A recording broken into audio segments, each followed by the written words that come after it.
All right, welcome to episode 7 of the Service Course Report.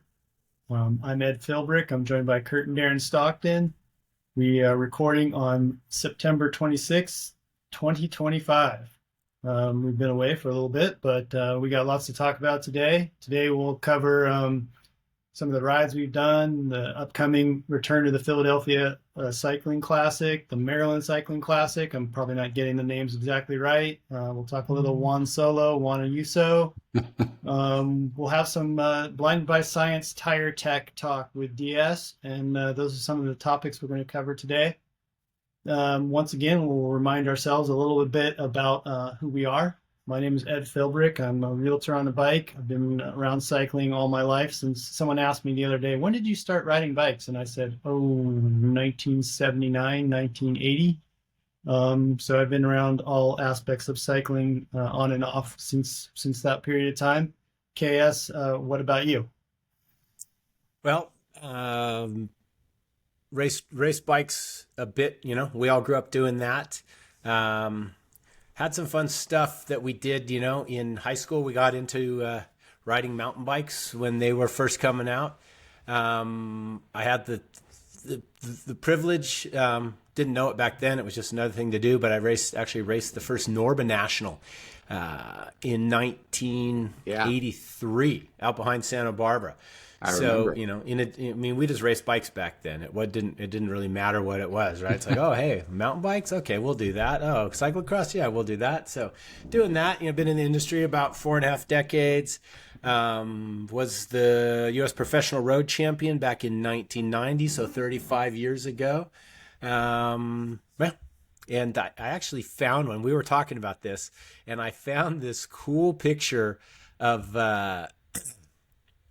the start of those Norba Nationals. So you guys see that here. Yeah. So this is the start of the Norba Nationals, and on the very right side, that's the back of my head here in that black V1 Pro. Yeah. We got an opportunity to race some specialized bikes and put them together the days before, and went back behind Santa Barbara, Rancho Oso area, and it was quite muddy. So you got myself there. My buddy who I race with, Tom Hodges, in that same blue Specialized jersey.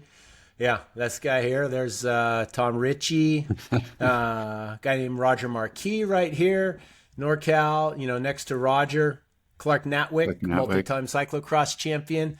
We got Roy Nickman in the Raleigh jersey, Sterling McBride there. So just a little bit of history. We did it back then. That's a great and shot. I love these bibs that we wore too. I'm just looking at this like, look at Clark's got the full bib on, where Roger took his off and just pinned it on the front of his shirt like you're at the local 10K.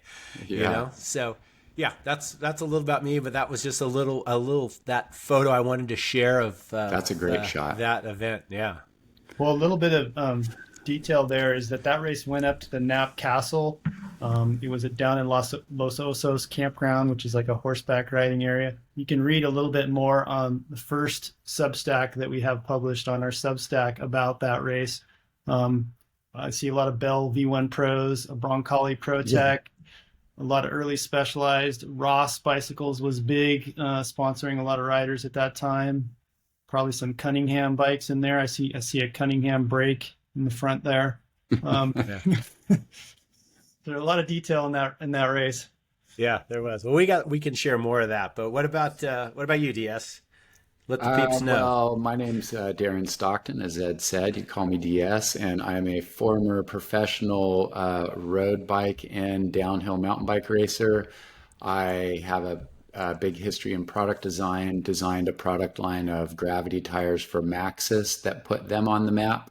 One of which we'll get to talk about a little bit later on today. I built the Santa Cruz Syndicate with Rod Broskop and Santa Cruz Bicycles, which was a super fun project, and they're still killing it today. Their rider Jackson Goldstone is the winningest downhiller this year in the men's class. I've worked for over a decade, fully immersed in the professional motocross and supercross scene as a trainer, and still do some of that. I currently have a business in Carpinteria, California, where I do kind of all things specialty bike and train people and get out and ride my gravel and mountain bike as much as I can. Yeah. So what kind of, go ahead. I was going to say, what have we been up to? Ed mentioned at the beginning of the podcast here at the intro that we've been gone for a little while. So a lot has happened in the last month or so since we last spoke to y'all. We had talked about it, and I'll roll in here. I was out. I went out to Pulaski County, Virginia, helped the Siniska team with the training camp, and then was at the Maryland Cycling Classic. We talked about the Maryland Cycling Classic a little bit, and it was pretty wild. I got to drive in the caravan. I wasn't driving because I don't have a UCI license, but I rode in the car during the race. And the racing actually was pretty exciting. Both the men's and the women's races ended with small breakaways coming to the line. The weather changed in the men's event. They got some thunder showers. But the thing that really got me is it was like running a race on an 18-mile circuit in a densely populated urban area was just pretty crazy. And I was more marveled by the logistics of all of that and what had to happen to go into that, to literally shut this town down for most of the day.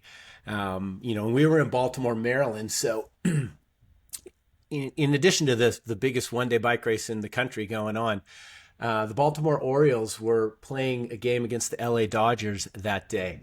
And Shohei Ohtani was coming in, so he's always a big draw. We heard that they actually had to get water taxis for the players to get from their hotels to the stadium because the roads were so balled up. And then that evening that day, the baseball game went from the day into the evening, was the 30th anniversary of Cal Ripken bettering Lou Gehrig's consecutive game streak of 2,131 games. So the town was just going off, and just the logistics of making that whole thing happen, and it kind of went off without a hitch, and running this giant kermesse there, it was super impressive. Kermesse. So yeah, I mean, it was a circuit race. And we'll talk about a little bit later about another big bike race that's coming back. So, as far as my riding has been going, just been getting out, doing a little gravel, little road, filling the days up and teaching some indoor classes. So that's kind of where the travels have been. Bill will be home for a while until we all converge down at the Bovine Classic the end of next month. Yeah, so, nice. Yeah. Now I kind of interrupted you, Ed, but your rides, what have you been up to? Or life? Yeah. I did the free ride. Tyler Pierce, who's the vegan cyclist, who's now rebranded himself, BC Ventures, the vegan cyclist, but he's more trying to have an adventure in his brand. He is like on year 5 of promoting the free ride, which is basically, this year it was 5 days, some of them up in Bass Lake. They rode from Cambria up to the slide on Big Sur, which it sounds like that highway will open in March of next year. So it's a great time to get up there and ride the southern or northern half because the car traffic is down. So some San Diego people went up there and rode that. And then last Saturday he had one with conjunction with Canyon, and we rode 50 miles on the road. Some people rode a little gravel, but the main thing was it brought all types of people down from Orange County. There was people that, I met a Polish gentleman who got up at 5 in the morning and drove from Manhattan Beach to come down and ride. And he gave out t-shirts, he gave out sunglasses, everything was free. He just asks for your email address, which is potent marketing, as we all know. And he doesn't ask anything in exchange. Canyon probably kicked in a little bit, but they had a taco cart at the turnaround, plenty of food and drink. And the pace was reasonable. It was quite a cool event. So that was what I did last Saturday. Nice. Yeah. How about you, DS? My riding has been on my gravel bike, on my Arid, which I love that thing. The more I ride it, it just handles so great. It's pretty incredible how smooth and controlled it is. But I've been riding that and testing 2.0 to 2.2 gravel tires on that, which has been pretty fun. So I've been riding some competitors' tires out there, but that's been the meat of my riding, which has been really fun. We had a couple days of rain here, some thunder showers, and the dirt out on the Cart Bluffs is very sandy. And when it gets just the right amount of moisture in it, is just unbelievable, just like cake mix out there, ripping and railing through the corner. So that was really Big fun. mix. Yeah, I went out to Las Vegas this past weekend for the SMX finals, which is pro dirt bike racing. Supercross and motocross, and then they wrangle it all up into a three playoff series at the end and went out to Vegas. Got to hang out and do that. I worked in that industry. I still do a little bit off and on, but worked in it primarily for a long time, over a decade, training athletes. So it was really fun. I got to hang out with one of my old athletes, Ivan Tedesco, who we shared a lot of success together. He works for Triumph Factory Racing now in their testing department. So I got to hang out with them at their truck and trailer and go up and watch a couple practices with him and kind of get both sides of it. So that was really fun. And it was the first dirt bike race that I brought my daughter to, and she was all into it. So that was really pretty cool too. Got a new fan, got a new dirt bike super fan. So yeah, so that's what I've been up to. What do you see when you look at the riders? Like, I think it's always an interesting conversation that I have with you when you notice like different weaknesses in their neck or their arms or whatever. So tell us something you saw. Oh man, I do notice that, in riders. I think the probably the main thing that I'm noticing is there's a bit of a paradigm shift in happening in motocross. I would say much like, say, road cycling, switching over from, say, threshold training to polarized training, or the whole wide tire, although that's more of a tech thing, say short cranks. There's been a real a change. The technology is so good now, and not only the bikes themselves, but also data that you can use. A lot of these video capturing and GPS capturing programs that the technology side has really raised up, and riders are figuring out a little bit faster way around the track. And the best guy in the sport right now, Jet Lawrence, an Australian, and his older brother, they're kind of the two best guys in the sport. And they've just brought a technique in that is one of those ones that kind of looks slow, but is actually really fast, a bit more methodical about hopping over jumps as opposed to smashing through them. There was a period in the sport where it was just all about having, the best cardio you could, and more hitting a lot of the obstacles and going as fast you could doing that. And Jet's brought in a new mode where he's looking over the obstacles instead of through them. And it's really exciting for me to watch because it's game changing, and seeing what people are kind of stepping up to the new style and what people are stuck in the style that they've been doing for a while, which is rapidly becoming not the way to get the fastest way around the track. So that part of it was just really interesting for me.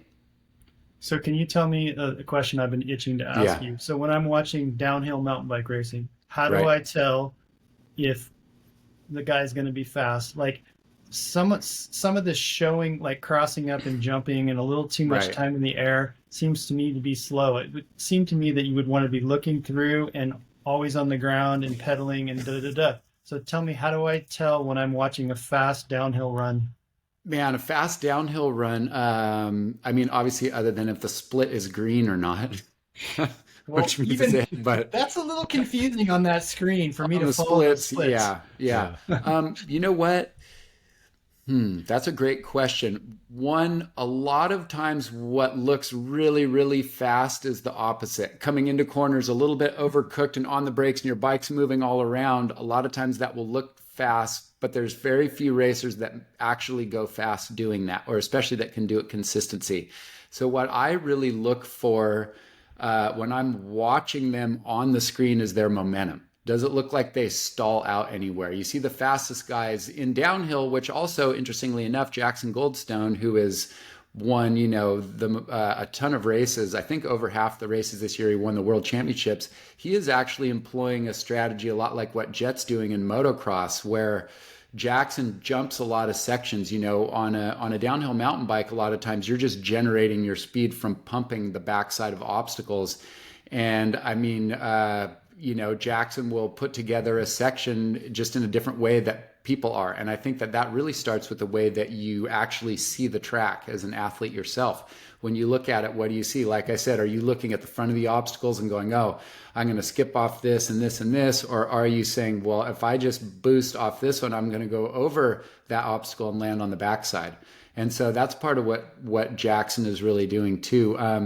Most of the time, big whips and things like that off the jumps are a little bit slower. However, it's such a skill sport, the same thing in dirt bikes, that sometimes your scrubs and your whips are an indication of how well your run is going. When you're just feeling it and you're flying and going fast, you're just scrubbing or throwing it out because that's what feels good. So it takes a trained eye, but if you're to focus on any one thing, it's momentum.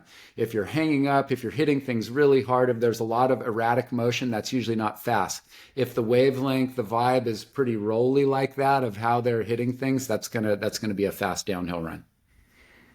Interesting. Well, that Jackson kid, he looks pretty loose and wild though, right? I mean, to me, I wouldn't say wild, but I would say he rides loose. You know, loose meaning you're not afraid for the bike to get a little bit stepped out, but really, so long as you train and practice like that, then if you're really set up on your bike and you're confident and comfortable in what it's going to do and not surprise you any, then it gives you the confidence to get loose, knowing you're going to be able to bring it back in.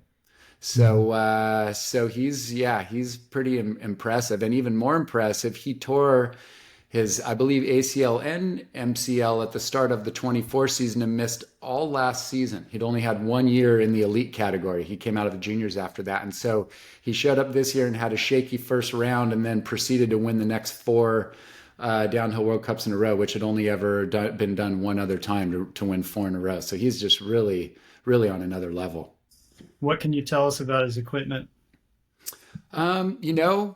Other than a few setup, a few things of his setup, he rides a pretty tall stack in terms of where his bars are at. Other than that, he's on a Santa Cruz V10 bike, but it's the same production bike you or I could just go out and buy and ride down a mountain. Fox suspension and, Maxxis tires. I mean, there's nothing really that remarkable about his setup, at least that we can see. They do a few things like mass dampers, which are stuff that smooths out like the vibration of the bike. But mostly it's just him, of how he's really seeing the track and really putting it together. And his corner speed is just phenomenal, and he's a small guy, 135 pounds, I think, which on downhill, a lot of times a bigger rider, gravity will help pull you down the mountain, but he doesn't seem to need it. What kind of brakes is he running? Oh, yeah, that's right. Very interesting. I noticed, I was reading his tech specs, and he's running the new 4-piston XTR brakes. They're a Shimano team, the Syndicate. And I thought that was pretty amazing, with SRAM having I believe it's their Maven, which is their new, bigger, more powerful brake. And, normally if you're running a Shimano group package, their downhill brakes are the Saints. But apparently whatever Shimano's figured out in the new brakes, and the fact that obviously Jackson's not really worried about durability. He's got, a trailer full of replacement XTR levers to put on if he bends one in training. I was pretty amazed that, that he's running an XTR, 4-piston still, but running an XTR brake as opposed to a heavier duty brake. And he's not that heavy, like you said.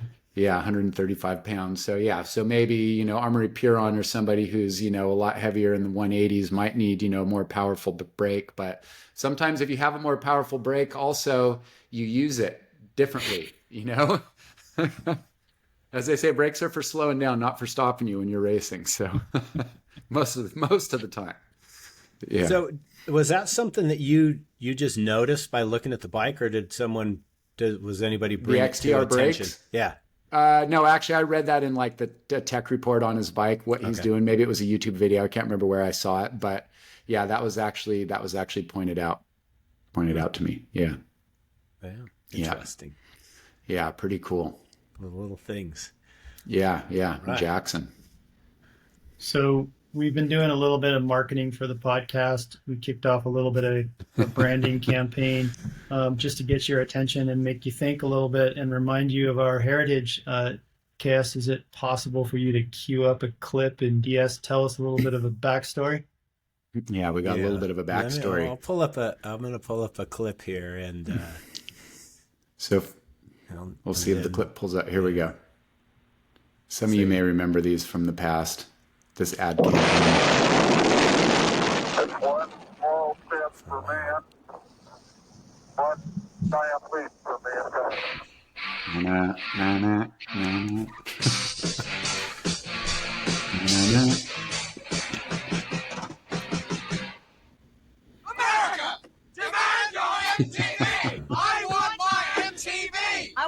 MTV. I want my MTV. Call your cable company and say, I want my MTV. Turn it on. Leave it on. America, see the music you want to see. I want my MTV. Yeah, give it a snarl. Right. I want my MTV. I want my MTV. 24 hours a day on cable TV. I want my MTV. Yeah, too much is never enough. That's right.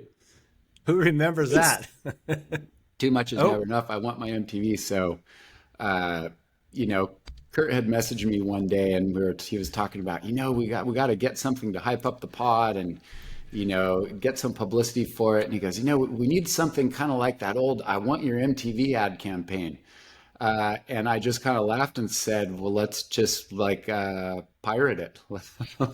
Let's use it. Let's do the same thing. And so Kurt and Ed and I and those guys came up with an ad campaign for the SCR, the Service Course Report podcast, to kind of mimic that, which is pretty fun for us because we grew up in that era. We're all teenagers when MTV first came out. I mean, I can remember all those shorts and when that ad campaign came out. And the really fun thing about it is I have a client who I've been training now for 12 and a half years. And he is actually the gentleman who ran all of MTV Networks. He was the third guy hired there and went on to run Viacom. And he told me the story about that ad campaign, "I Want My MTV," that essentially, this was back in the day of cable TV for some people who don't know how it was back then. And they were trying to get cable providers to pick up MTV. It wasn't available on every cable network. And basically MTV was failing and was going to go out of business because they couldn't crack the code and they couldn't get into the cable networks. Nobody would give them the time of day.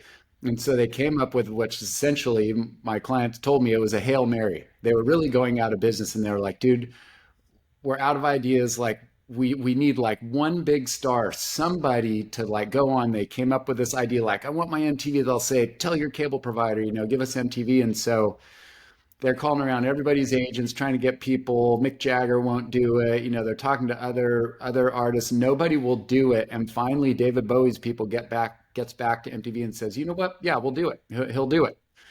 And so my client's like, great, let's film it. And they go, yeah, well, he's in Switzerland skiing.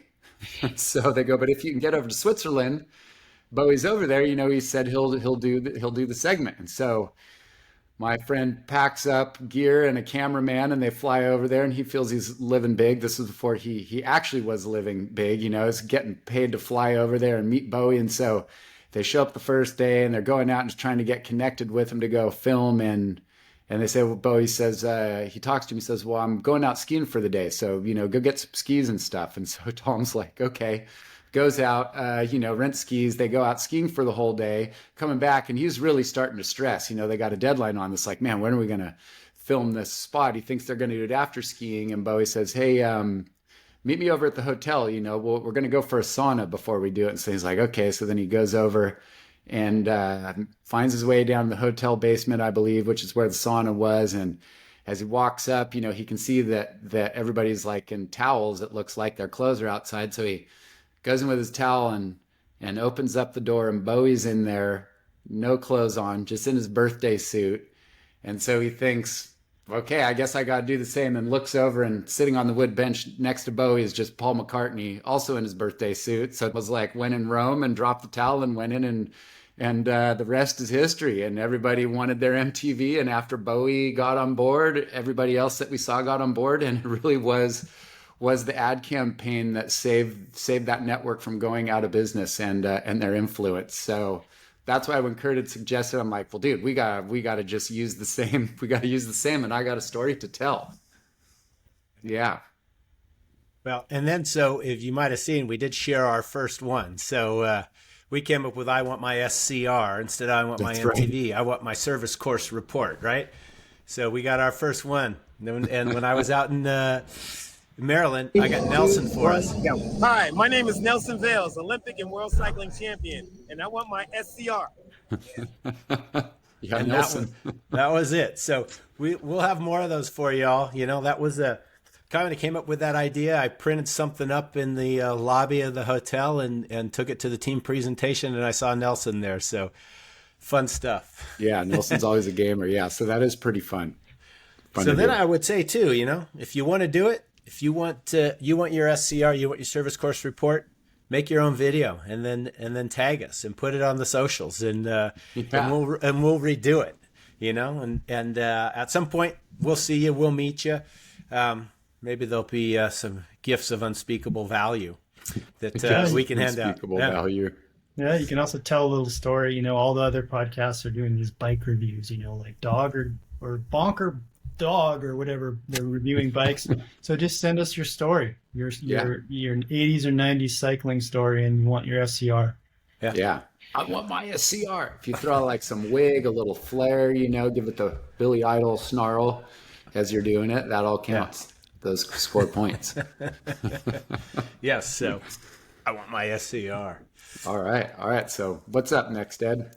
We're going to talk a little bit about the Bovine Classic. We're going to be there October 25th in Atascadero, California, Central California, true, real Central California. Yes. KS, what can you tell us going on there? Well, it's going to be our premier service course report live. And, we decided, I'd been talking with Brian Yates, who's the kind of the mastermind behind the team at the Bovine Classic. He is. And he liked the idea of what we were doing. And then he asked me, he's like, well, why'd you choose my event? Why do you want to do this here? And I said, well, we all grew up, on the Central Coast. Some people consider Santa Barbara, Southern California, some Central Coast. We always thought it was Central Coast when we grew up. And I just thought, well, this is, it's similar. It's a place that we've all been through. We've raced our bikes there before. We've ridden up there before. And it's just a cool event. I only went to it for my first time last year, and I just like what they're doing there. It's as much, it's about the experience of the entire weekend. He's got people from Atascadero and Paso Robles all involved.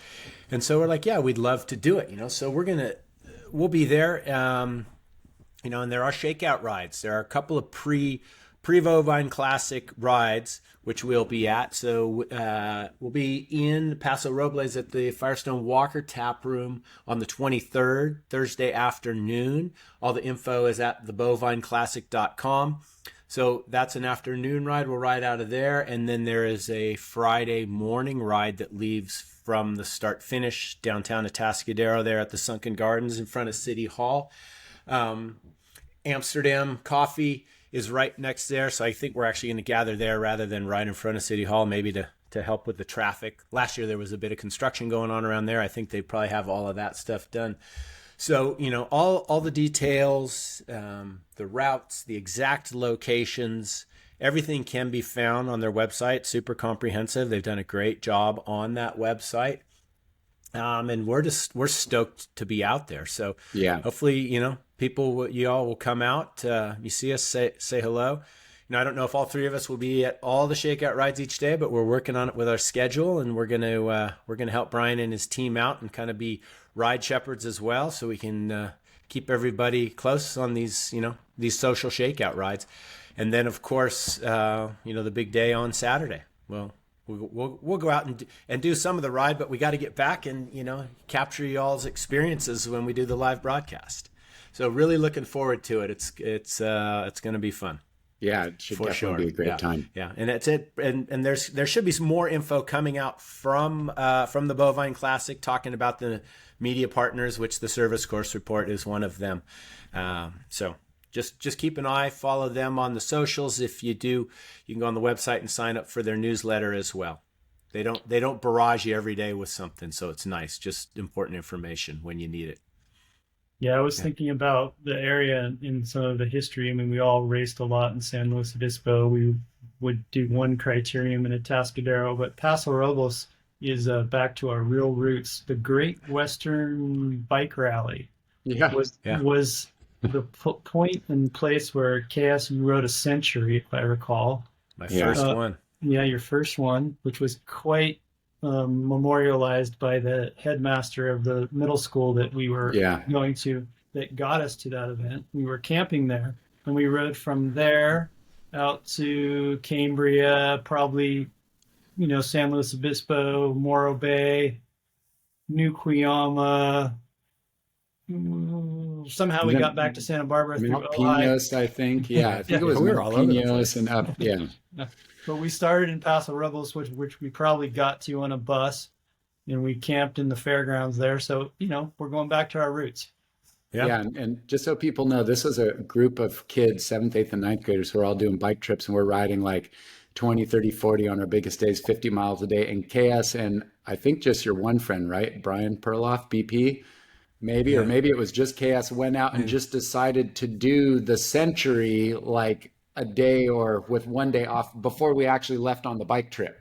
So he was just adding miles in even back then. I had, if I remember, I actually kind of had to get permission. I had to get the okay of the headmaster to do that, right? Because we're starting to I think it might have been 8 or 9 days that we were out. Yeah. Maybe it encompassed 2 weekends and then a week in there. So, yeah. Matt Butterworth, I think, rode with you that day, if I recall. Yeah, maybe so. Yeah, there were a few of us that were racing. Yeah, Matt Butterworth, BP. Yeah, and we were all at the school there. So, yeah, that's a good one. Pulling that one out, Ed. That is. Yeah, I couldn't find any pictures of that stuff, but they exist. I got another picture box somewhere. I just didn't find that one. Yeah. So let me talk a little racing. What's been going on in your guys' mind? Like the Vuelta, what was an impactful moment? Or, I mean, there was a lot of them, but what's something that comes to mind? I would say I think we touched on the Vuelta a little bit on our last episode. I think it had just started, but the sheer dominance of UAE as far as the stages went, where they won 7.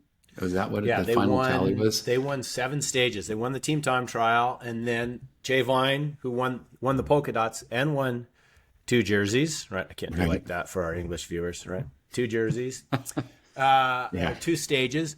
Won Ayuso. With all the drama that was going on there, which we'll touch on later, he won 2 stages. And then Joao Almeida and Marc Soler each won a stage. So they were, and then people are like, oh, are they greedy, this, that? It's like, well, no. I mean, you never know. You could win a race today and your career could be done tomorrow. So, yes, you should take it. Some of the commentators, and I was thinking about a little bit, were they more focused on that than really putting everything toward Joao Almeida winning the Vuelta? We'll never know, right? But they did make that happen. I would say Jonas was steady, and some would say he wasn't that dominant, but he still did win 3 stages. The guy, he won the overall, won 3 stages, and the only other 3-stage winner was Jasper Philipsen. So riders that have shown in the Tour de France, that was pretty impressive, especially with Philipsen making it all the way through to the end. We had Caden Groves doing that for Alpecin last year, and then Philipsen back after his phenomenal and then disastrous start to the Tour. Yeah. So that was pretty wild. The steepness of the climbs, like when you see these riders, like literally it looks like they're, at any moment, if they stop pedaling, they wouldn't even coast for they maybe one wheel revolution and they'd fall over. So it's definitely a climber's race. I was also super impressed, kind of until that last week. I was thinking that Red Bull Bora were going to have kind of the juggernaut on the young riders jerseys with Lipovitz in the Tour and then Pellizzari. Right. But then it looked like, they thought they might be able to knock Pidcock off the podium with Jai Hindley. And so there was one stage where Pellizzari really rode hard for Jay Vine. And he still finished right with Riccatello that day, but I don't know if that took something out of him. I can't imagine that it didn't, that deep into a 3-week tour, and then we got Matthew Riccatello. He was consistent and he pulled it out. You got to be good the 3 weeks, and he did it. I saw a post-race interview with him, and he was said he was very pleased and surprised at the same time how well his legs came around the second half of that 3rd week, which was pretty visible. So that was really cool to see. And then, Mads Pedersen, what can you say? He won the points, Mads. He won the points jersey in both the Giro and the Vuelta, and he was racing. He was kind of reminding me of Wout van Aert a bit last year at the Vuelta before Wout crashed out, that he was in the breakaways. He was going for it. He was pulling for his team, doing all of that. And that really, a team you wouldn't have thought of, but it did complete a hat trick for Lidl-Trek, winning the points jerseys in all 3 Grand Tours, because Jonathan Milan won the points at the Tour de France. So super impressive with Lidl-Trek. They said that was the first time ever, right, that a team had won all 3 sprinting classifications in a single season. Yeah, same team, single season. So very impressive. 2 different riders, and 2 years ago, who would have thought of Trek as a sprinter team? And sprinting powerhouse. They're riding to their strengths. They've got their riders. So, hats off to their talent acquisition and coming up with a goal and sticking to it. Yeah. And hats off to Pedersen for not making the Tour team, but, winning both of those other jerseys. Yeah. He didn't win the 5 stages that he won at the Giro, but still, he was there, and those big guys struggling through those mountain stages takes a lot more out of them. So that was, that pretty exciting, the whole thing. Exciting racing. Some of those steep climbs, it was like watching a slow motion heavyweight boxing match or something, because they're just digging in and going so hard, but with the long lens, the way they look like they're right there, and it's like just struggling to make up a half a bike length or something along those lines. So it was just pretty exciting, to watch. I would say, I always love the Tour of Spain, as we talked about when we introed. I just like it because it's punchy, it's fast, the stages are short, there's a lot of action, there's a lot of attacking, a lot of, just a lot of different swings, it seems like, of momentum. And I'd have to say, probably one of my personal highlights of watching is just seeing Pidcock actually get on the podium of a Grand Tour. I think that's pretty remarkable, especially how he did it. Of all the Grand Tours, obviously that would have been the one probably for him to do it, but even still with the team, that it wasn't like he had anybody really around, setting tempo deep into the stages or anything, for him to be plucky and hang on. A couple of those last days where he was just like getting dropped and catching on, the days that Riccatello moved into 5th, I think that was the second to last day, and just watching that all grind out was pretty impressive to just see how deep those guys are digging for him to make that. So kudos to him. That was awesome. It's rumored that Mama Pidcock was the one who instigated the impromptu ice chest podium ceremony in the parking garage. Oh, really? Yeah, it's rumored that his mom was the one that went to Visma and said, "Hey, let's make this happen." And they were standing on ice chests to get Is that what it was? That was great video of them doing that. Yeah. For people who don't know, Ed, you could clue everybody in on what happened there. Well, the final stage and the ceremony was canceled, and the ceremony is quite spectacular. It's at dark in front of a Madrid fountain or some central part of Madrid, and it was canceled because of the protesters. And several hours went by, and then they quickly got together in a parking garage where they were safe in order to hold the ceremony. And for Riccatello, it's quite a moment. That's incredible. And for them to still be recognized, and those photos, I think, will be iconic. I think we'll be looking at them in 50 years. So yeah, it was good for them, good on the riders, and it's just truly the spirit of bike racing. I think sometimes these ceremonies at the end, with on the Champs-Élysées or whatever, are such grand, almost Disney-esque productions, and just it's about bike racing and this pure celebration of winning. And they had champagne and photos, and they got to present the jersey, so it was really cool.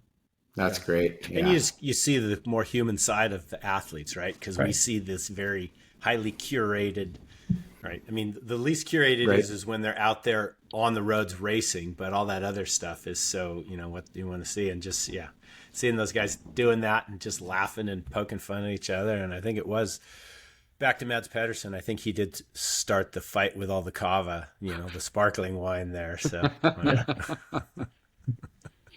it was good. So I'm glad they did that.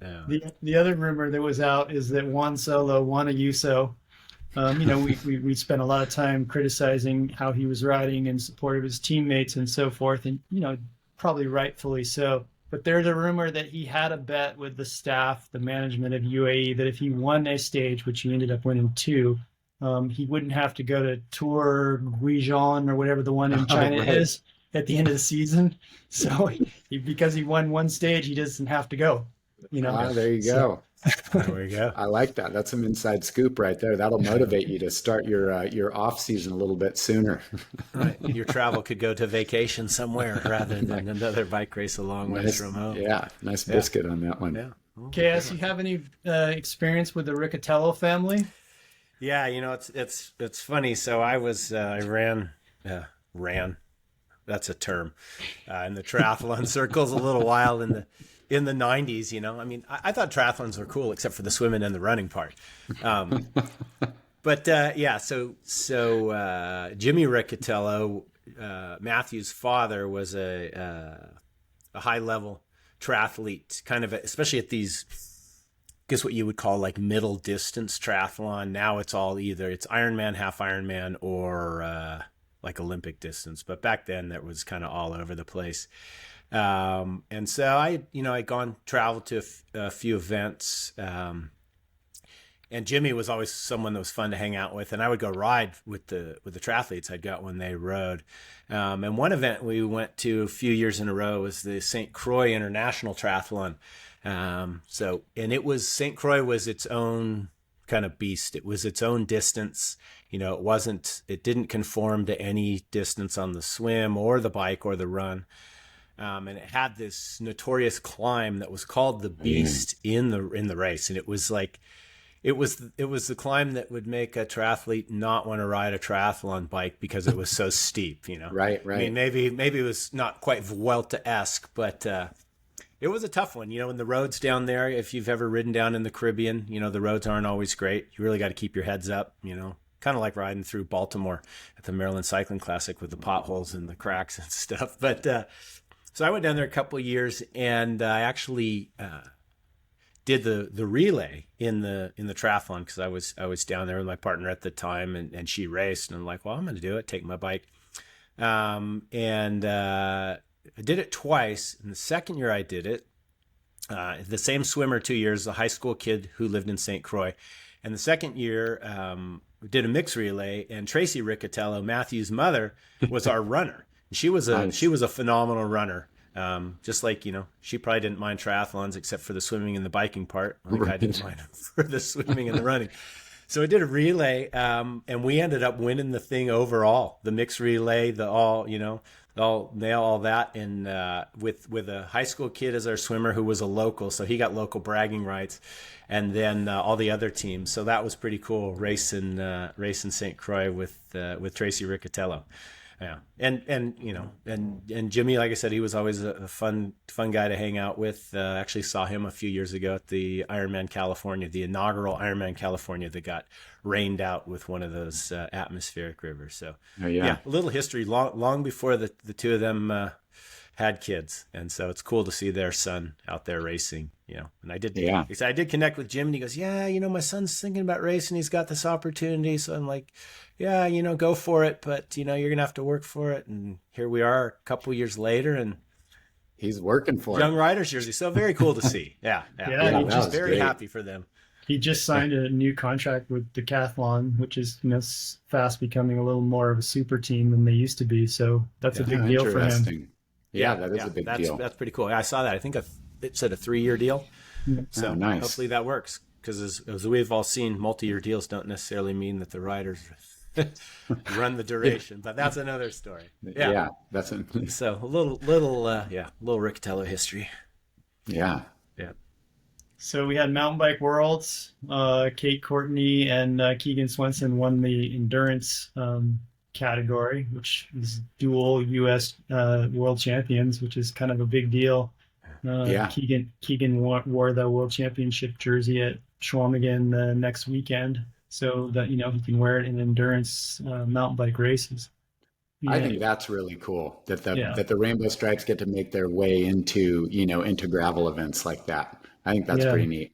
Well, and it's especially exciting because the Worlds announced that they'll be back in Durango in 2029, I think is what, Ooh. So, the original mountain bike Yeah. world championships were in Durango, getting to be 40 years ago. It was 1990, so it was 35 years ago. Yeah. So it'll be close to 40. Yeah. So I think it's actually the 40th anniversary. So we will be presenting the World Championship rainbow jerseys, stars and rainbow jerseys in the United States in Durango, and it's nice to have Americans teaching. Not everyone knows what the rainbow stripes mean, Right. and it's just nice that Keegan and Kate will be representing those. Yeah. Yeah, that's very cool. That was pretty spectacular. So that was great news to wake up to. Yeah, and I have to say too, just watching. I haven't watched a lot of cross country mountain bike racing recently, but I'm just blown away at like how intense it is. Yeah. I don't know. I didn't look into like what they've obviously with this XCO, the Olympic cross country, they're kind of shooting for a certain kind of time frame for those races to last. I don't know. Is it 90 minutes? Is it an hour? Whatever. But it seems like maybe it's a little longer than a cyclocross race, but it is just wide open from the gun. And to be pinning it with the heart rate that high and keeping your attention as the courses are so technical. I look at these cross country courses, it's like downhill stuff that we were racing in the 90s, It really is. And the riders and how dialed they are, we're using their droppers and the shift in and all that stuff. And and just the intensity with which the riders go. So very impressive, and that short track racing is crazy, Yeah. It's like a 20-minute all out sprint, pretty wild. Yeah. Yeah, it's like the last 12 laps of a big money criterium. Yeah, the entire time. Just all, yeah, exactly. That's all action the whole time.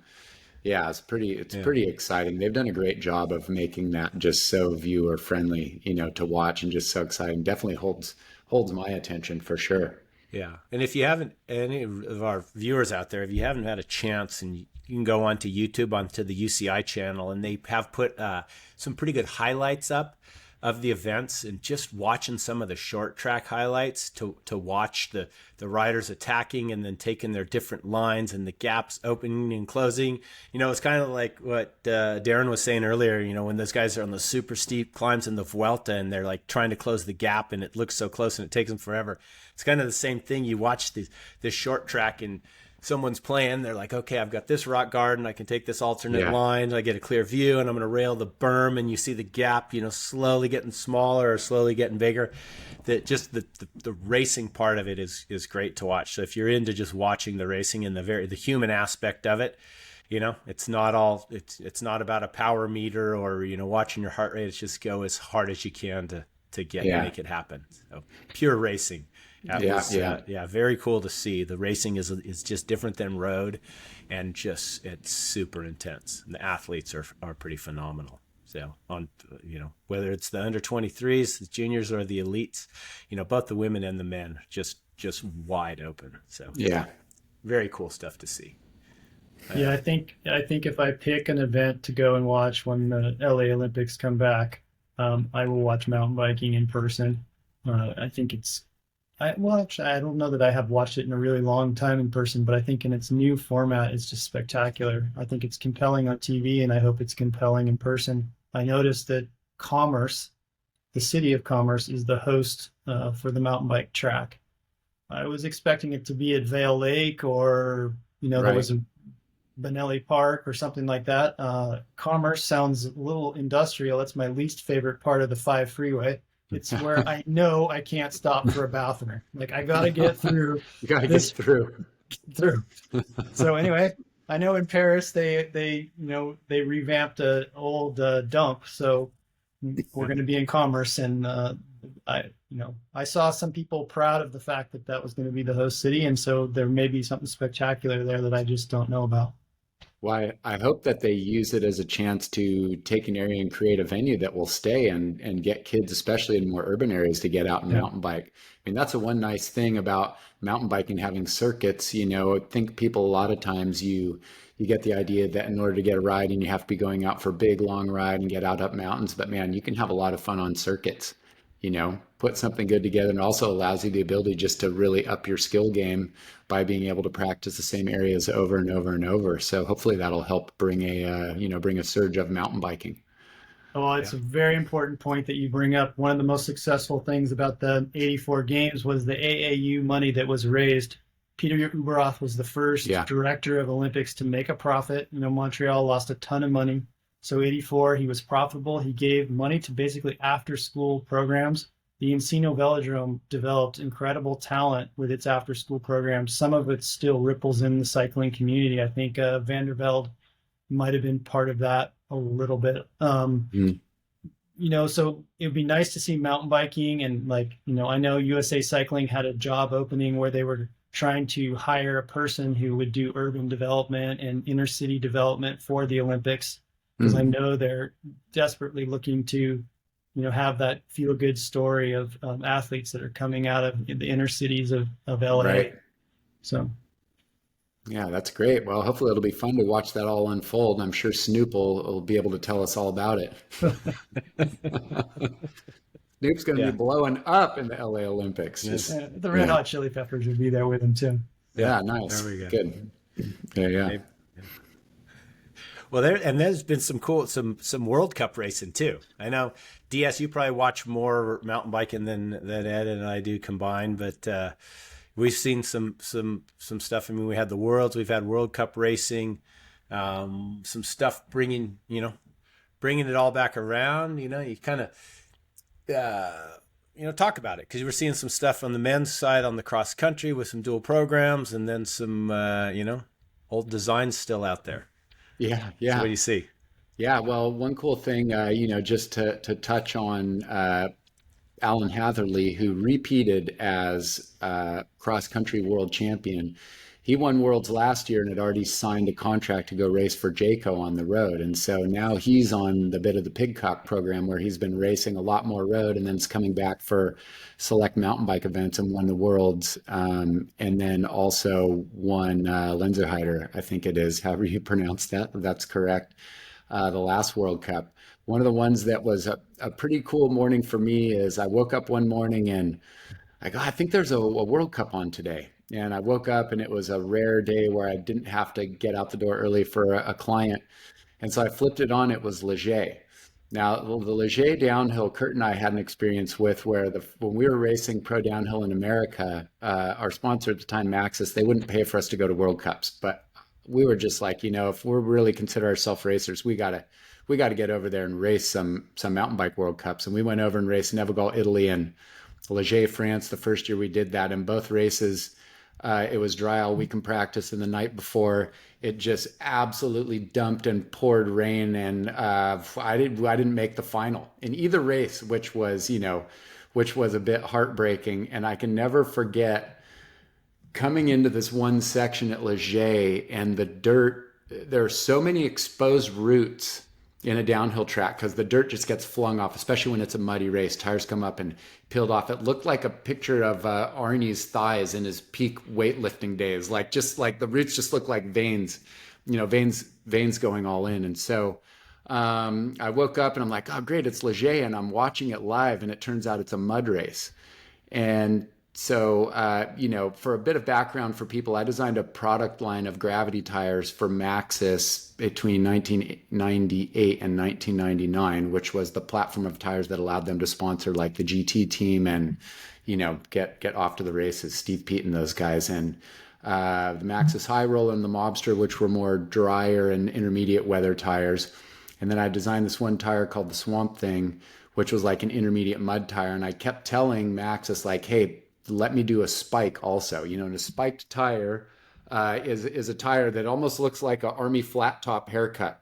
The knobs go straight up from the side. I have one right here. This will show up. And so you can see the knobs really don't lay out at an angle. They're really tall and spiky in their amount, made to penetrate down through mud and get down into the hard dirt.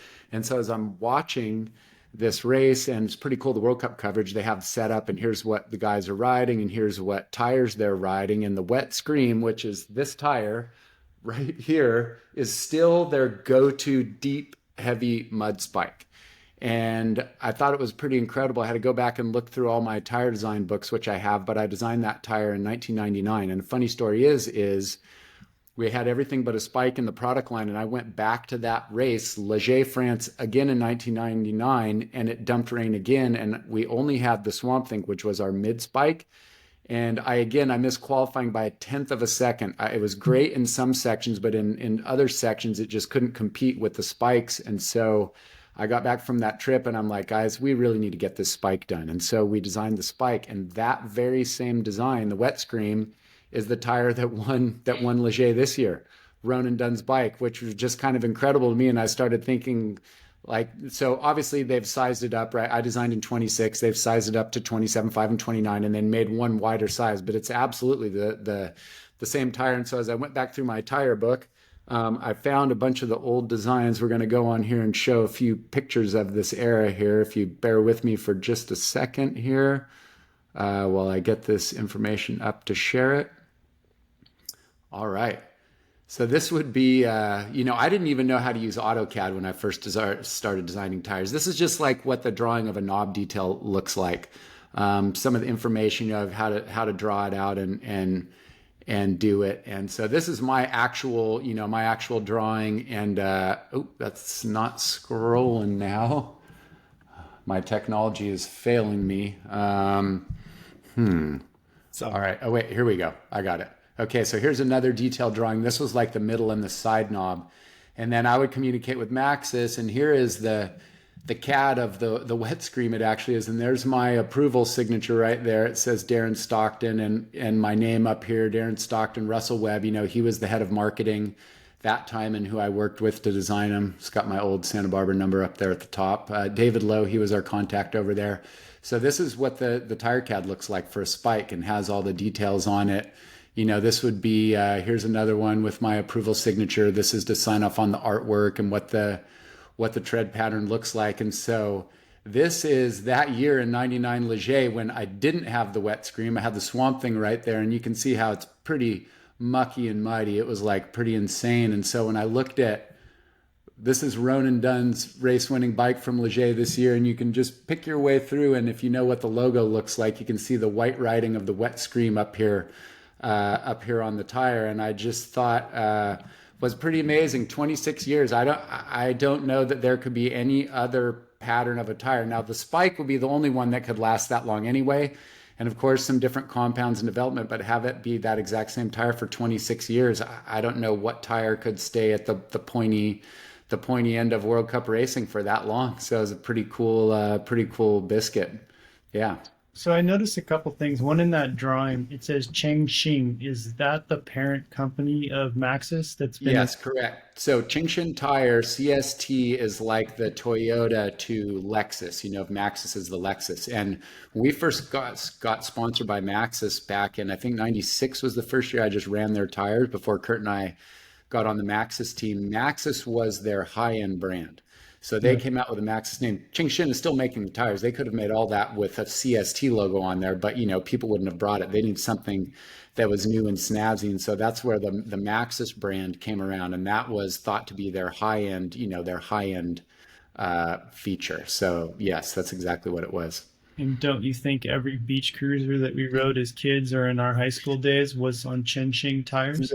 Quite a lot of them. Yeah, a lot of CST tires out there. There's a few big production companies, but CST is definitely one of the biggest, the biggest bike tire companies in the world.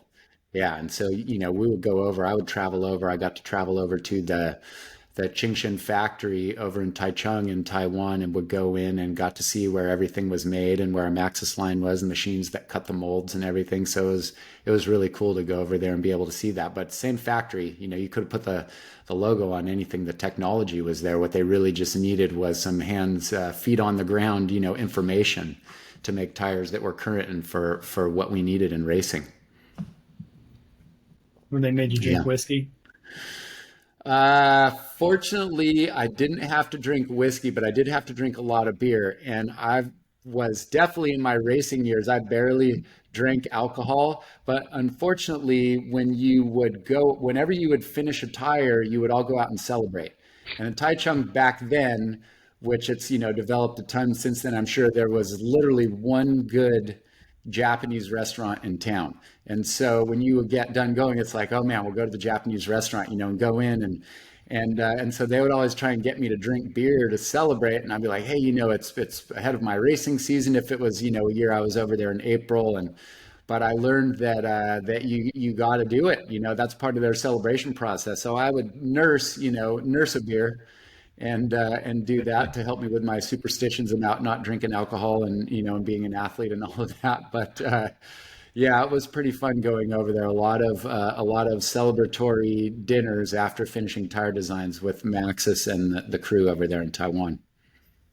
Nice. Yeah, a lot of fun. Yeah, and actually, one sidebar on that too, I noticed that they had a trick that they would do where when you would go out at night, they would sometimes act like they were drinking sake, but actually they were drinking fish soup.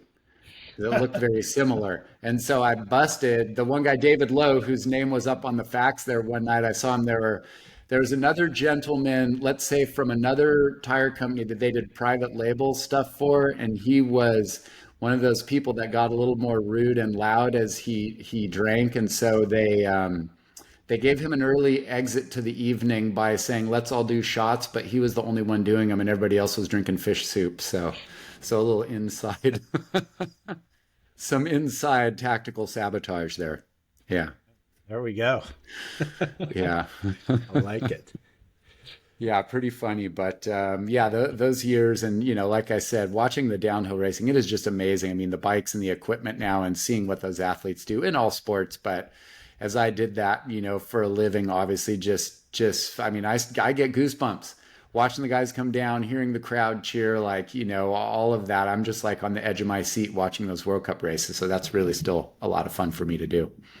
Yeah, it's spectacular television, and the follow drones have gotten a lot better. Oh. The follow drone coverage, at first, like when we had Cyclocross Worlds and they were follow droning that, and everyone was trying to tell me, oh, it's amazing. Yeah. Did you see it? It was a little grainy. I go, but now when you watch the World Cup downhill, the follow drone is spectacular. Yeah, it really is. They've figured out how to fly those things down through the trees, to bring up motocross again. The drones started in motocross and they got them good a few years before because mostly in motocross, they have clear sky above the track. But I mean, to really see what those athletes are doing downhill and seeing how fast split seconds decisions they make and just how hopping over one obstacle and pumping the backside, they'll show ghost video or show two athletes GoPros side by side. And you can see where they pick up time. It's just pretty phenomenal to see what the racers are doing these days. Yeah. So we have our weekly amateur segment. KS, you want to kick that off? I do, but there was something that I realized I missed on our racing segment before we jump into amateur, and that is that the Philly Bike Classic is coming back. Philly. Right. So I was out in Maryland, which is the single one-day UCI level road race in America now, where we used to have all the races that Threshold Sports put on. We had Philly, we had Trenton, we had Lancaster, Freehold, Reading. We're down in Atlanta, Thrift Drug, and Philly. Later on we had the Tour of California. After the Tour of Georgia and all that stuff. But so the Philly Bike Classic, as it is known or just known as Philly, was originally started in 1985. And that inaugural year, it was won by Eric Heiden. And it doubled up as the U.S. Professional Championships. But it was unique in the fact, and we spoke about this on a previous episode, that the organizers, they realized we didn't have enough pro bike racers in the U.S., so they brought European riders in to race as well. And like I said, so that first year was won by Eric Heiden, and I think they had I want to say almost a 20, maybe it was on for 27 years, but it was the U.S. Professional Road Championships up through, I think, 2005. And then everyone's like, oh, Philly's back, so they ran it for a few years after that. But after it was no longer the U.S. National Championships, the event kind of fizzled, Right. and went away. And it was, it's interesting. I see USA Cycling all excited that Philly's coming back and this and that. And it's like, well, you were the organization that took the national championships away there and sent it down to Greenville, because that's where George Hincapie lived. And, I'm sure there was some lobbying going on to take stuff down to Greenville there, down South Carolina. And that's kind of how that race demised. It got revived after a couple years off with a different group of people, and they started and finished on the Manayunk Wall, which is the iconic climb in that event. But it's a guy that I met back in the 90s, a guy named Carlos Rogers. He's got a couple of partners. I'm not as familiar with those guys. I did meet them in Maryland. But Carlos and his brother Lee owned a bike shop in Philadelphia called Bicycle Therapy. And they had an amateur road team, and they might have done some cross in the winter out of that shop. And when I was head of promotion and marketing for Time Sport in North America, I sponsored their bike racing team out of their bike shop, and that's how I got to meet Carlos and Lee. Oh, nice. And a few years later, Carlos was like, okay, he did the bike racing thing. He went off to school and learned to cut hair. And him and his wife now, they were up in New York for a few years. They came back down to Philly. They own a salon down there. Lee Rogers still owns Bicycle Therapy. But Carlos was the guy that spearheaded this effort to bring the Philly bike race back. So he's like, he was a kid. He said he remembers it, and it was like every bike racer on the, that mid-Atlantic area wanted to race Philly. So he's bringing it back. But they've got a date that's, I think their date is late August. So I think it's going to be the week before the Maryland Cycling Classic. And then after Maryland, we've got the World Cup races up in Montreal. And then the World Championships, Road World Championships, are up in Montreal as well next year. So there's going to be a line of events on the East Coast that are going to lead into the World Championships. So hopefully, Dude, let's get a motorhome, man. Let's get an RV. Road let's trip, do it. huh? Throw the bikes in. Yeah, so it was cool. I had dinner with Carlos about a year and a half ago. I was out at the Philly Bike Expo, and I sat there with him and a friend, Chris Zigmont, and he told us what he was doing, and we're like, yeah, and kind of followed him, on LinkedIn and what he was doing, but cool to see it.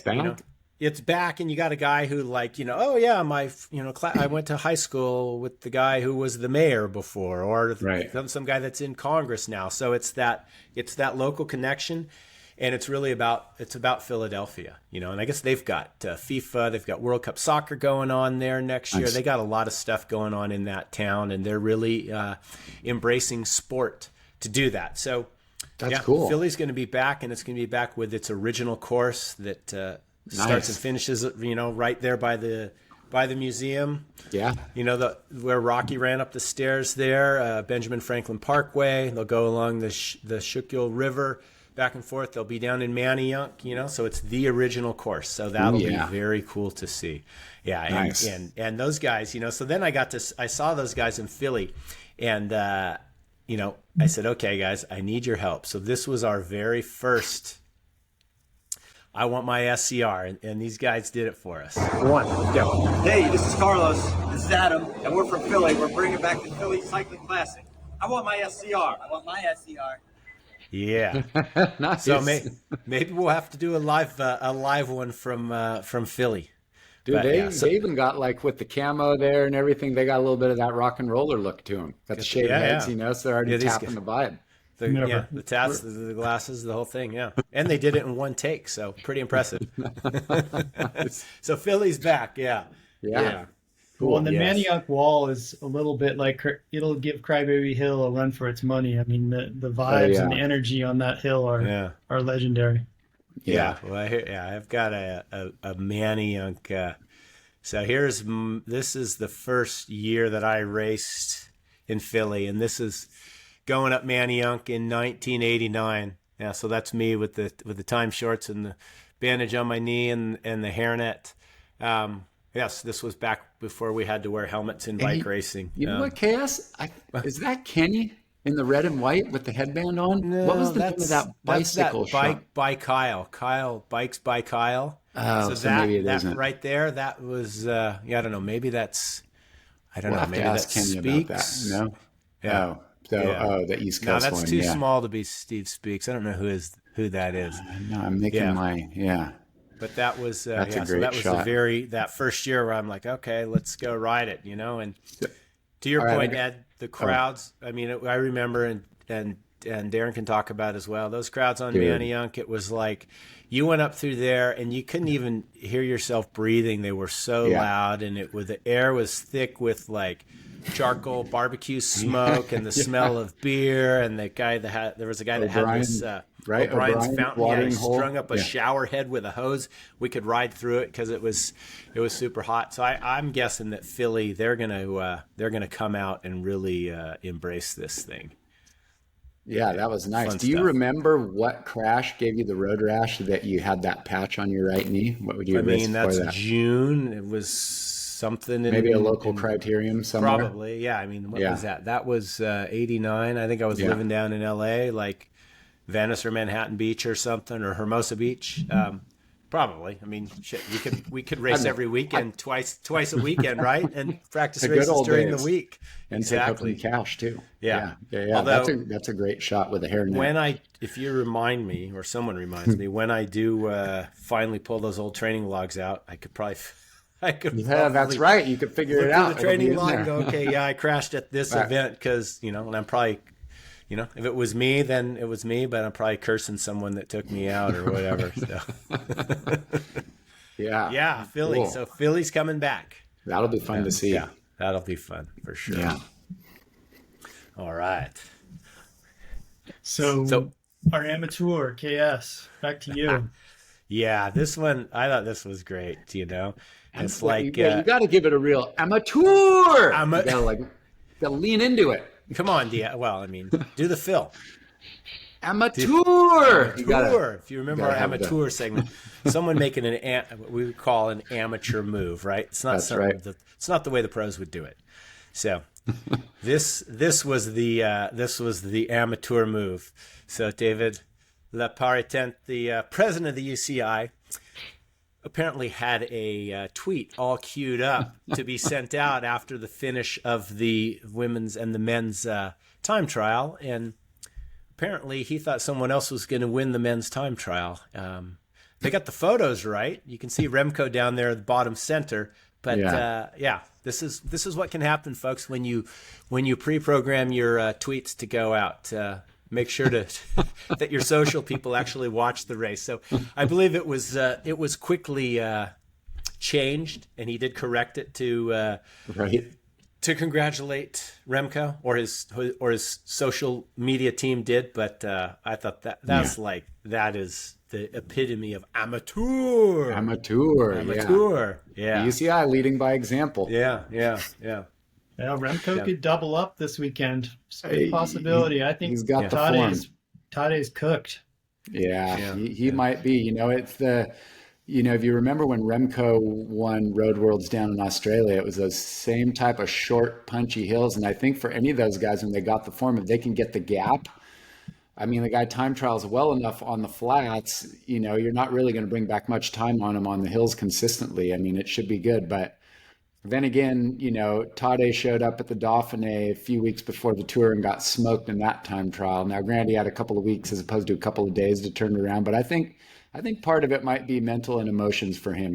That burnout, it's like trying to get up and start a time trial and put it all together and get that short effort out. But I think sometimes at the end of a long season, a road race, something that you can work your way into and have some more time and give your legs some chances to come through. I put his odds better in the road race, but Remco's looking mighty good. Yes. But what about Isaac Del Toro? He's my dark horse. Yeah, that guy's my dog. He's my favorite to take that. And I think he's hungry, right? I mean, he had won 2 races in the lead-in. I think 2 races in a row, back-to-back weekends, or Saturday, Sunday, and he's on fire. Yeah. I mean, that's that. Well, it's going to be spicy to watch. Yeah, I'll be tuning in. Granted, the worlds aren't aren't the Grand Prix Cycliste Montreal, whatever that one was called, when McNulty and Tade went to the line. But don't forget that Tade and Isaac are teammates on UAE. So, right. Of course, it's great to have multiple world championships, but keeping it in the team is also important, even though they're not countrymen, so to speak. You never know. You never know. Yeah. But I'm calling him as my dark horse. That kid's super impressive. So you heard it here, people. Yeah. All right. We'll have to check back. Yeah. All right. Yeah. I mean, I guess my only other amateur moment was how the heck did UAE flub that time bonus on stage 19 at the Vuelta? It's like it was in the race book from the get-go. Everyone knows it's there. And I think that was an amateur move by UAE, just not even being there. It wasn't like they got beat. They weren't even there, and Jonas grabbed another 54. Jonas grabbed another 4 seconds. So then I got a little curious. I'm like, well, who had the most bonus seconds?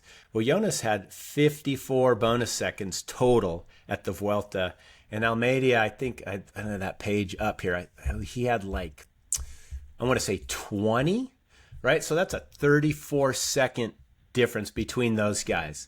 And what was the final winning margin? Bonification. Jonas had 54 and Almeida had 20. The final gap, it was a little bit bigger, but you don't know that going in, right? I mean, that's the quintessential Primož Roglic, grabbing those bonus seconds.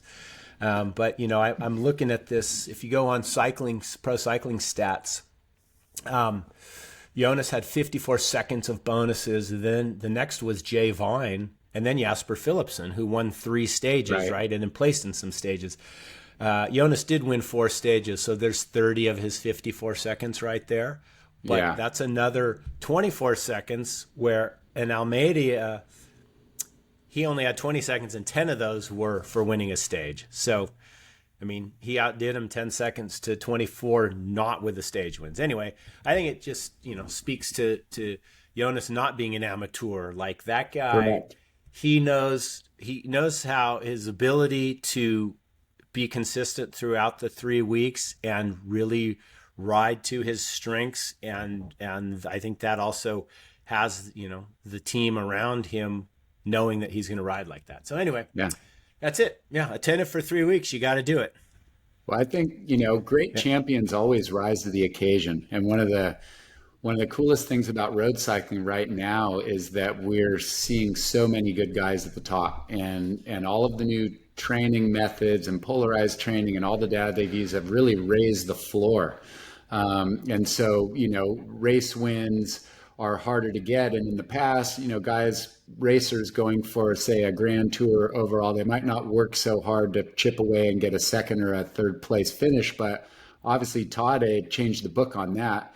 And I got to give Jonas kudos on that. I mean, his ability to sprint and finish off stages is so much better than it used to be. And there you go right there, right? He gets another 54 seconds in bonuses. It'll be interesting. Almost all of those were from stage finishes, whether it's his 3 wins, seconds, thirds, stuff like that, as opposed to out on the road.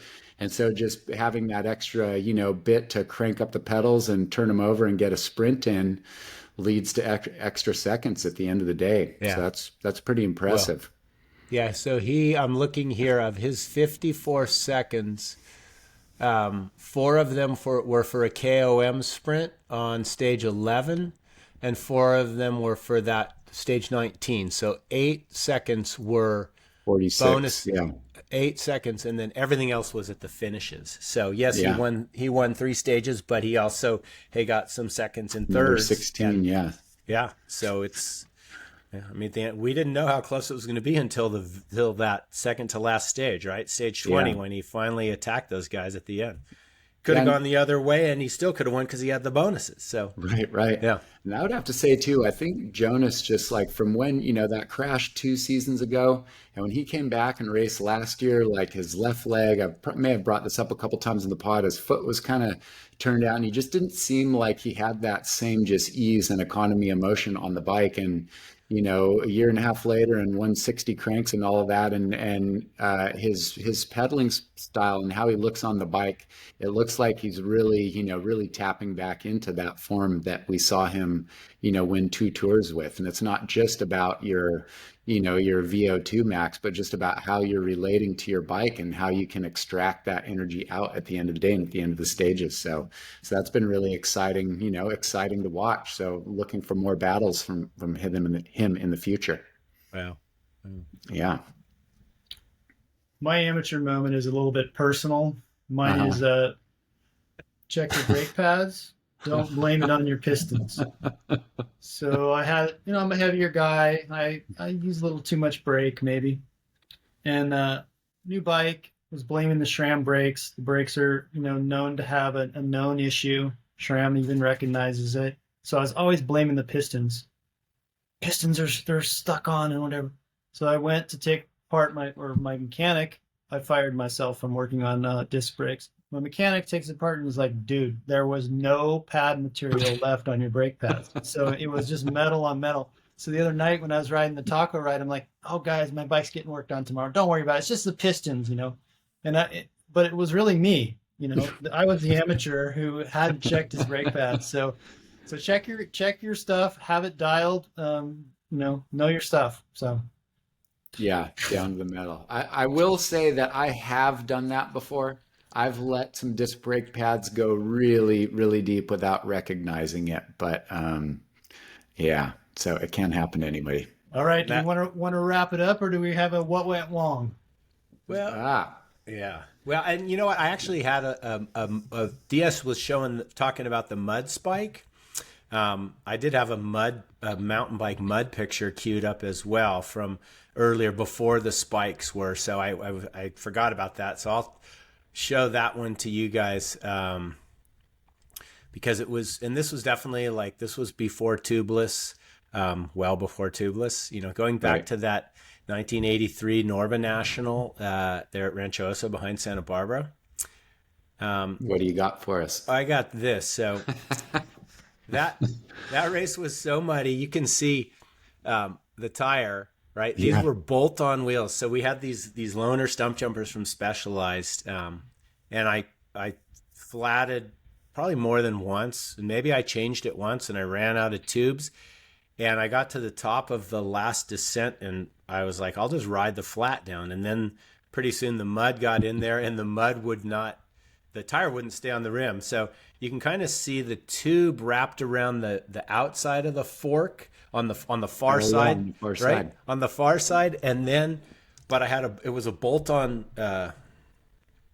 front wheel. And I was like, well, I can't, waste the time to take it off. So I just took the tire and pulled it up under the fork crown and wrapped it up around my handlebars.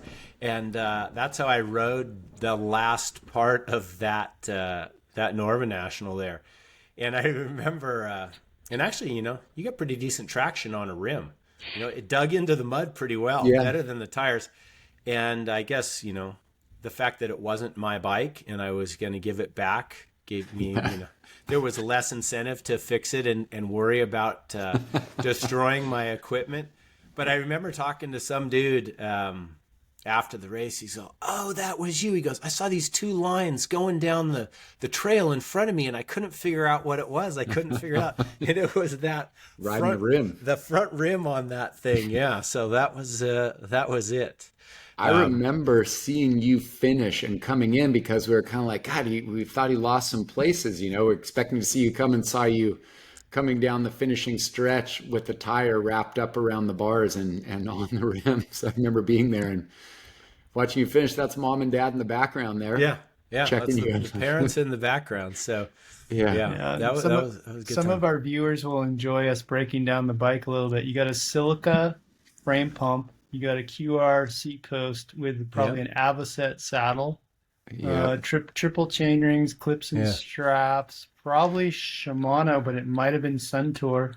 Could have been Sagino cranks. Yeah. Even with Shimano Dior shifting.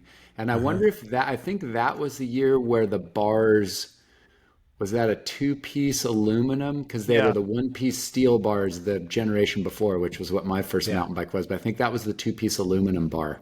Yeah, it was stem like there. that bull moose stem, right? That went out in a Y, and it had clamps on the outside, and then the handlebars clamped to it, so you could rotate your bars a little bit. Yeah, and you also have, you're back in style, because all the mountain bikers I ride with them on the taco ride, I noticed they're using their fanny packs again. Yeah. So you got a fanny pack. Yeah, that's right. I did have the fanny pack there. Yeah, I'm wondering. It looks like seat like I got some moto gloves right there. Those look like some. Those look like those Malcolm Smith gloves, the red, white, and blue Malcolm Smith gloves. That's right. Because we're also riding motos. Because there were no long finger. That's some great bike gloves. There's some great details on there. Bell V1 Pro, and my guess is those are CD mountain bike shoes. Pretty progressive shoes for that time. Yeah, I have. I might have some pictures of those shoes for a later episode. Those. All right. Yeah, the CD. They were cross / mountain bike shoes. They were black and blue leather. Yeah. And we should give Suntour credit. It looks like they were an event sponsor, just to the left on the bib there. On the chest there.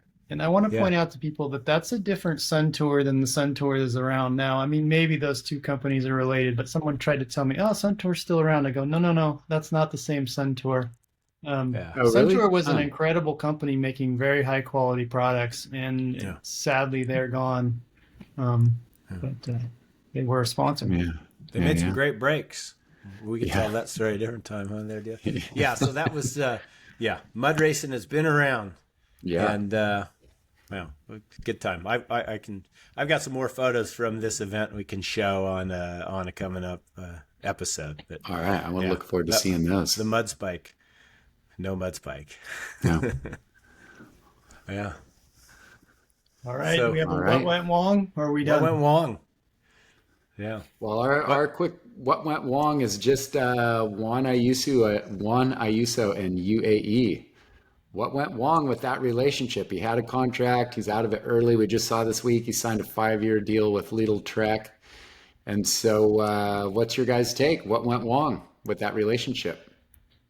Well, he's well-spoken, sounds like he went to high school in Atlanta, Georgia. He's a good communicator. Maybe we're a bit hard on him, and he'll fit in nicely with an American pro team, or he'll bring the drama to them. I don't know. He seems to have a little drama. He definitely rides for himself. We don't always know the full story, and, when the press releases were released and what the deal was. I told you about the bet he had going in, where if he won a stage, he could skip the silly season tour in China. Anyway, we'll see what went wrong with him, and whether he can prove us wrong. He could win the Worlds on Sunday. That's right. He could. Be spicy. Yeah, and my take is it like there's kind of too many cooks in the kitchen at UAE. Yeah. Right? I mean, you got the greatest rider in the world right now there. You got Almeida. You got my favorite for the Worlds, Isaac Del Toro. I mean, where does that leave Juan Ayuso? Because he didn't live up to it at the Giro, right. And Del Toro did, right? I would say he did all the way to the very end. Yeah. Whatever happened there. So maybe he just didn't see opportunity for himself. There's only 3 Grand Tours in a year, and you got 4 Grand Tour winners on the team. Somebody's definitely going to be the odd man out. Potential winners. Yeah, and I would even really say Del Toro. Maybe Ayuso saw the writing on the wall, and he's still young. I mean, he's only 24, 3. Could have looked that up, but anyway, that'll be an interesting one to see. But hopefully, it brings success and gets Lidl in with the Grand Tour, a true Grand Tour challenger. And we'll see how that bodes for their sprint program, right? They just won all the points jerseys. Now, what are they changing it up again? Maybe that's why they did it this year. Maybe, yeah. They knew they were hiring a Grand Tour leader. Yeah, well, that's true. I'm sure those some sprint jerseys. I bet that conversation has been going on since May. Yeah. Or was Yeah. going on since May. So Well, and Lidl-Trek Right. has hired some Grand Tour guys. I mean, they had Skilmosen and Ciccone. Ciccone and one other guy who was supposed to be their GC Grand Tour rider, and they haven't always worked out. Mollema. well they had Vincenzo, they had Nibali, Yeah. yeah, Yeah. back in, but yeah. Well, there's Yeah. Well, All right. we'll have to wait that one out. We'll have to see how it bears fruit or not. Well, Sunday's a big day. Sunday Yes. will tell us quite a bit about cycling, and thank you for joining us. We appreciate the likes, the sharing, the comments. They are very helpful to us, and we'll see you down the road. All right. I want my SCR. I want my SCR. I want my SCR.